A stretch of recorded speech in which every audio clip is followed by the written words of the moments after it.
Okay, we're here at the Beverage-Air booth live at NRA talking about the KI award-winning Cross-Temp unit. This is a one-of-a-kind unit in the industry. It'll go from -15 to 40.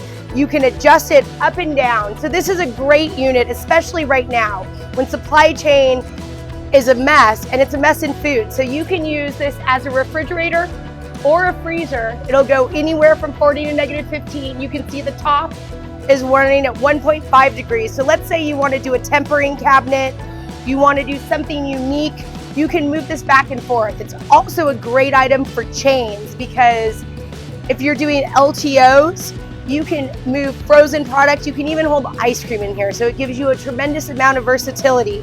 This unit also incorporates variable speed compressor technology and smart defrost. So it's giving you about 30% ROI and energy savings back to your bottom line.